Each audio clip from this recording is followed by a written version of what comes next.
Assalamualaikum dan hai semua. Bertemu lagi kita dalam segmen Khabar dari Sarawak bersama saya Aizat. Ada berita baik untuk anda. Kerajaan telah mengumumkan sumbangan asas ramah atau SARA 2026.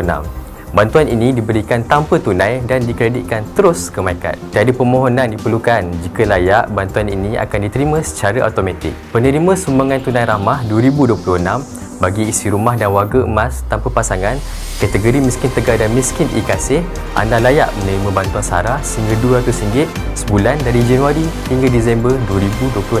Bagi penerima STR selain dari kategori tersebut, anda layak menerima SARA sehingga RM100 sebulan juga untuk tempoh yang sama. Bantuan ini dah mula disalurkan pada 9 Januari 2026 untuk isi rumah dan warga emas tanpa pasangan. Yang bujang pula jangan risau, bantuan SARA untuk anda akan mula dikreditkan pada 16 Januari ini dengan bayaran sehingga RM100 sebulan mengikut kategori kelayakan.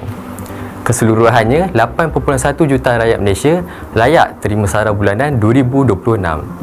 Nak semak kelayakan, layari laman rasmi sara.gov.my. Selain itu, STR Fasa 1 mula disalurkan pada 20 Januari 2026. Penerima akan menerima sebanyak RM100 hingga RM500 mengikut kategori kelayakan masing-masing. Untuk semakan STR Fasa 1 pula, sila layari bantuan tunai.hasil.gov.my dan jangan lupa kongsikan info ini dengan keluarga dan rakan-rakan semua.